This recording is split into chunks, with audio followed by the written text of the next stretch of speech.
Hola amigos de la conexión, les saluda nuevamente Corín Villalobos y en esta oportunidad vamos a abordar un tema que preocupa, que genera incertidumbre, incluso hasta genera miedo, que es el hecho de que se haya restituido el programa Quédate en México y que ahora se restituye justamente en medio de crecientes dudas de si lograrán garantizar la seguridad de los solicitantes de asilo en la frontera sur de los Estados Unidos.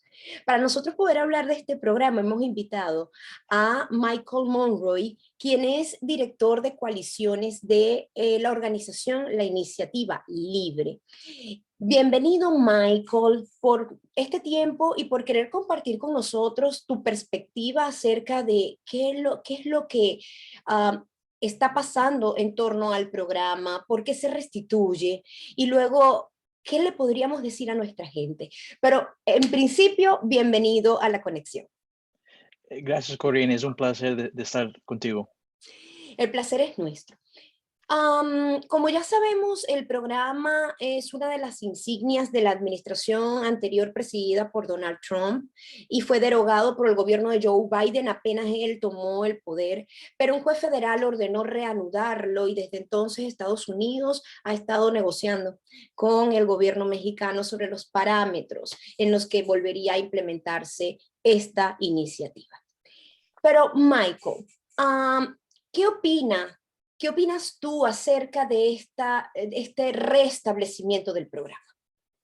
Sí, bueno, así es. Este programa de Quedas en México empezó bajo la administración de Trump y como ya mencionaste, Biden lo eliminó, pero debido a unos casos de cortes, ha volvido y como ya mencionaste también, lo han negociado con México para reinstalarlo. ¿Cómo lo vemos? Bueno, este programa no es bueno, no es muy bueno, es bien ineficiente. Básicamente estamos contratando nuestro procesamiento de gente de asilo a México. Estamos mandando bastante dinero a México y al mismo vez no vamos a poder mantener la seguridad de mucha de esa gente que están aplicando para este asilo, que normalmente lo encontrarían dentro de los Estados Unidos. Es bien preocupante.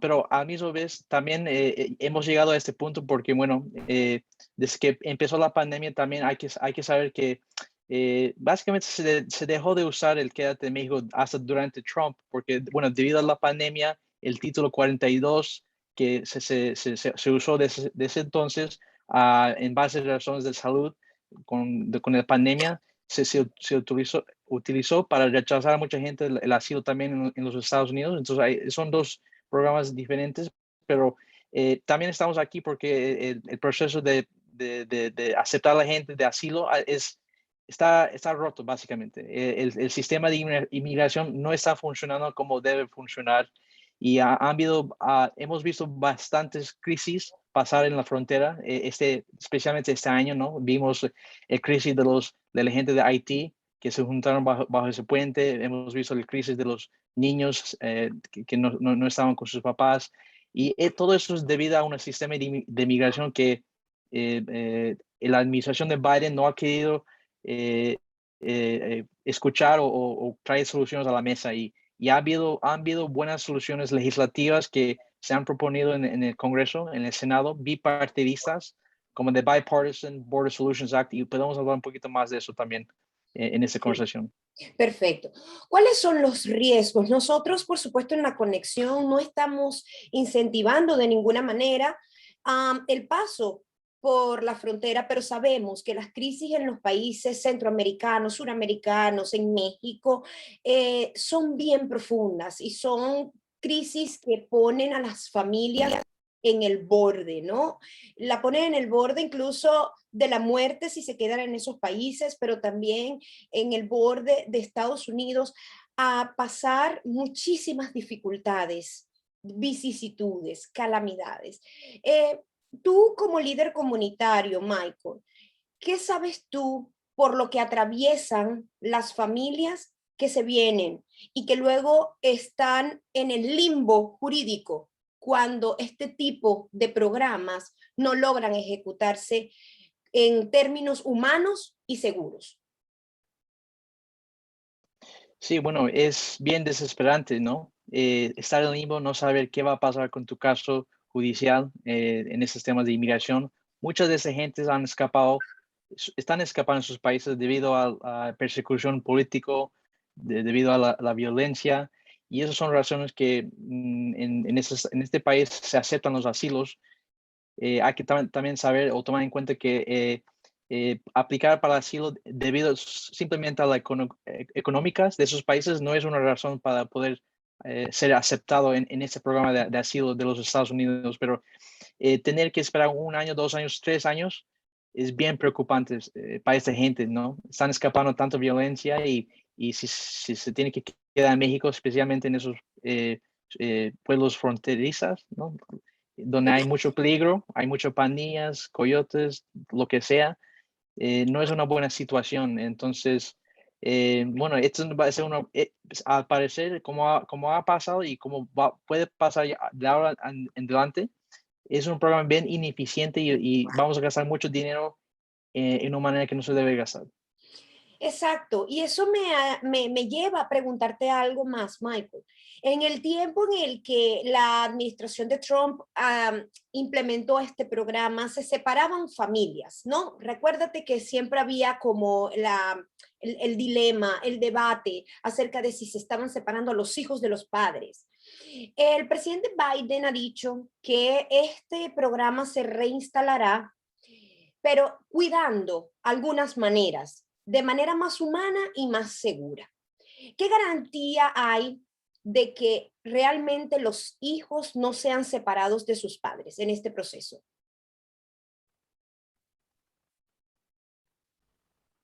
Michael. Bueno, sí, perdón, se estaba cortando un poquito la conexión.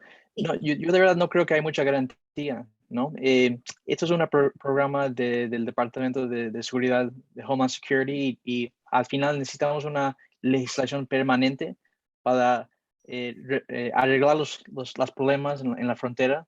Mencioné al principio the Bipartisan Border Solutions Act, una legislación que el senador de Texas Cornyn y la senadora demócrata de Arizona, Sinema, han introducido en el Senado y básicamente esa legislación va a aumentar los centros de procesamiento para los asilos, el cantidad de jueces, el número de oficiales que procesan casos de asilo y eso es lo que necesitamos para no tener estos programas de quedarse en México o Título 42 o lo que sea. Tenemos que arreglar la situación burocrática que está pasando en la frontera. Si podemos hacer eso, eh, todos los problemas que estamos hablando de garantizar el seguridad o el salud o acceso a un abogado en México, no tenemos que tener esta conversación. ¿Qué es lo que está pasando con las personas que están devueltas a México? Es decir, cuando no se les deja aquí en Estados Unidos, pero se les envía a los albergues en México. ¿Qué ocurre con ellos? ¿Tú tienes esa información? ¿Cuánto tiempo esperan? ¿Cuáles son los riesgos que corren? ¿Su seguridad? ¿La estabilidad de su familia? ¿Tienes información sobre eso? Sí, bueno, según lo que yo he leído, no hay mucha seguridad. Hay veces están esperando 1 año, 2 años, hasta 3 años o más. Bueno, obviamente el programa no existe tanto, pero debido a la escasez de jueces, de oficiales para procesar esos casos y debido también a la cantidad de gente que están aplicando para el asilo, el sistema no hay suficientes personas para procesar la cantidad de gente que están metidos en el Colapsado. programa. Exacto, está básicamente colapsado. Entonces, este programa de que hace México o lo que sea, no son, no son las soluciones. Y esta gente que están esperando en México, no hay mucha seguridad, el acceso a la salud, acceso a un abogado o la manera que pueden comunicar con un abogado durante el caso. Desde No tu es una buena situación. perspectiva, entendemos que el gobierno de Biden debió tomar esta decisión porque tenía que darle cumplimiento a una orden judicial. Pero, ¿cuál crees tú, desde tu perspectiva, desde tu visión, cuál crees tú que podría ser una política migratoria mucho más humana que el programa Quédate en México? Sí, bueno, Yo creo que aunque la administración de Biden no quería ese programa, creo que secretamente lo querían porque, bueno, como ya hemos visto, como mencioné, todo este año ha habido crisis debajo de, bueno, crisis todo el año en la frontera. Y no han querido solucionarlo a través del Congreso. Entonces, es tiempo de conseguir una solución. El Bipartisan Border Solutions Act y también the Farm Workers Modernization Act, reformas en el sector de agricultura, reformas al sistema de visa para la gente que quieren conseguir una mejor oportunidad en este país debido a las razones económicas. Esa gente no califican para asilo. Se tienen que pasar muchas reformas en el Congreso para solucionar esos problemas. Pero mientras tanto, podemos aumentar la gente que están procesando los casos, los jueces, dentro de los Estados Unidos. Eso va a ser la mejor manera de poder proteger a esa gente y que se procesan de una manera eficiente y que el dinero que se está gastando se gaste en una manera eficiente y que garantiza el seguro de esa gente. Bueno, fíjense que de acuerdo a un informe presentado por la organización Human Rights First, en los primeros 7 meses de la administración Biden se contabilizaron hasta 6.356 informes de ataques contra migrantes expulsados o bloqueados en la línea divisoria sur del país. Realmente la seguridad de los migrantes no está garantizada y bueno, líderes comunitarios o políticos como Michael cifran sus esperanzas en que haya una ley que se apruebe lo más pronto posible para garantizar mayor cantidad de jueces, mayor cantidad de agentes migratorios que agilicen este proceso. Pero ciertamente esto ha estado paralizado y muy lento durante muchísimos años y la consecuencia de eso es que los migrantes son víctimas de secuestro, tortura, asalto, violación, entre otros riesgos, desde que parten de sus países hasta que llegan a la frontera de Estados Unidos. De allí que muchas personas califiquen como inhumano que los devuelvan a México para que sigan expuestos a este tipo de peligros. Pero bueno, yo sé, Michael, que no somos expertos, no somos abogados de inmigración, pero sé que a través de la iniciativa libre ustedes hacen unos análisis importantes desde la perspectiva política de estos fenómenos migratorios y me voy a atrever a hacerte unas cuantas preguntas que hemos recibido a través de nuestras redes sociales. Una de ellas es, ¿cuáles son los documentos que un migrante debe traer consigo y los documentos de sus hijos a la hora de que estén acá, que lleguen a los Estados Unidos y puedan, digamos, que si los van a recibir y si están dentro del programa Quédate en México? Sí, bueno, eso es una bien buena pregunta. No tengo todos los detalles, pero me imagino que si están aplicando para asilo, tienen que traer documentación para demostrar que han sido Perseguidos. perseguidos políticamente o han pasado violencia en sus pueblos, en sus ciudades, en su país de origen. Hay que traer demuestras, ¿no? Evidencia de eso para poder calificar para asilo, porque si no, te van a deportar de nuevo a tu país de origen. Más de eso, en los detalles no sé exacto, pero me imagino que hay que empezar con eso para aplicar para asilo. Exacto. Tenemos información de primera mano, confiable, de que en México aún no está activo el programa Quédate en México. Es decir, lo reinstaló Estados Unidos, pero México, la Oficina de Inmigración en México dice que todavía ellos no han empezado. ¿Qué significa esto? Bueno, según lo que yo he leído, este pasado lunes, el diciembre 6, ha sido el primer día que ha vuelto este programa. Entonces, me imagino que los gobiernos de los dos países están en comunicaciones. Veremos si estos problemas siguen en una semana, 2 semanas, 3 semanas, de un mes para adelante. Tenemos que tener una conversación bien seria porque esta es la vida de gente de que estamos hablando en este caso. El limbo y no tener comunicación oficial de los gobiernos de México o Estados Unidos no es aceptable. Exacto, está en un estado de indefensión. Y bueno, y la otra pregunta decía que una vez que una persona, un migrante, haya pasado a los Estados Unidos, se le haya permitido la entrada a los Estados Unidos, está interesado, dice, y sus condiciones profesionales específicas le permitieran trabajar aquí formalmente o definitivamente entra dentro del MPP y luego tienen que ser regresados a México. Es decir, dice que qué procede si una familia tiene credenciales profesionales que pudiera quedarse aquí trabajando y ser útil al sistema productivo de Estados Unidos, pero que si entra en estos días es tomado como que está dentro del programa Quédate en México. ¿Qué pasa con esas personas? Una otra bien buena pregunta y lastimosamente no sé la respuesta en este momento, como recién estamos, nos estamos educando un poquito más sobre qué es lo que está pasando con ese programa. Es una buena pregunta. No sé, honestamente no sé la respuesta a esa pregunta. Sí, pero entonces lo que vamos a preguntarte también, Michael, es, ¿qué opina, qué mensaje le quieres dar tú a los migrantes que están en tránsito y que están en este estado de indefensión?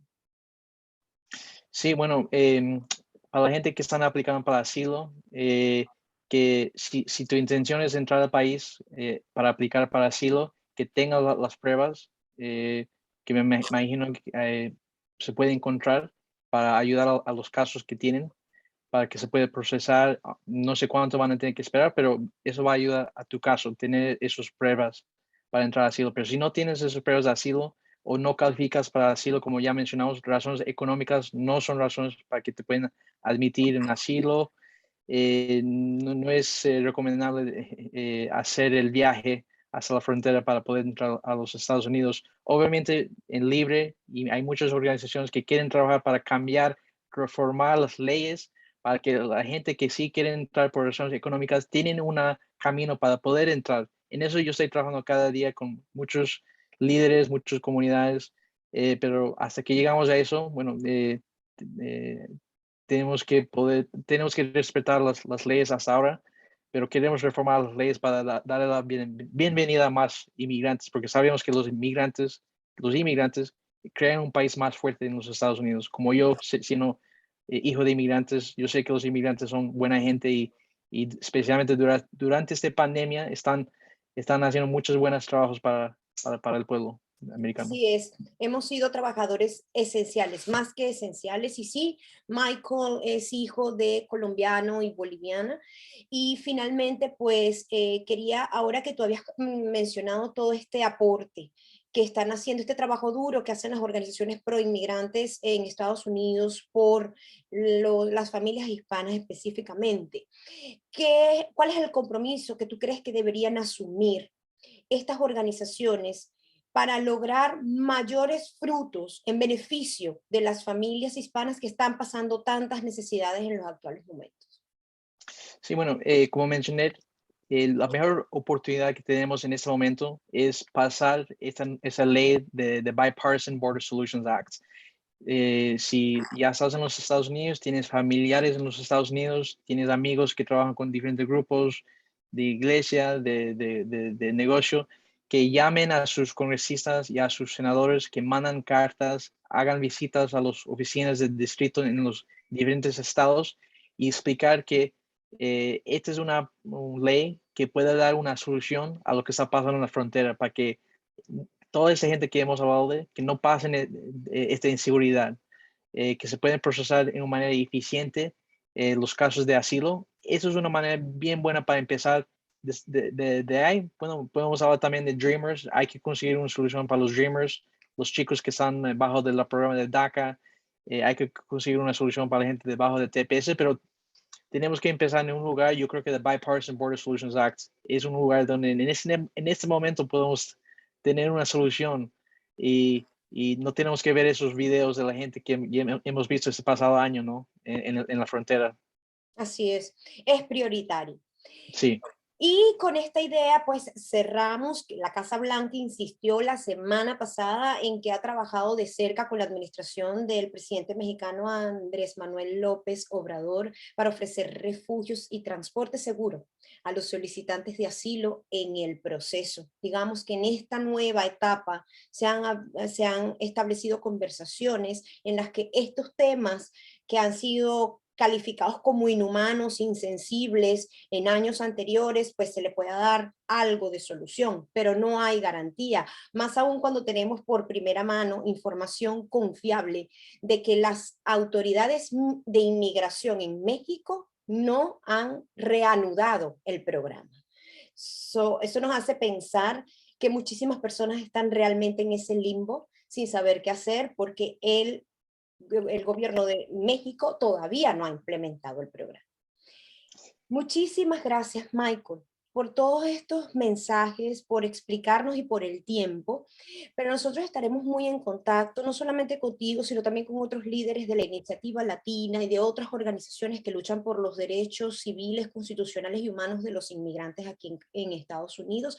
Muchísimas gracias por el tiempo y estamos seguros en contacto. Agradeceríamos muchísimo que compartieras con la conexión toda información que tengas y que pueda ser útil para las familias migrantes. Gracias.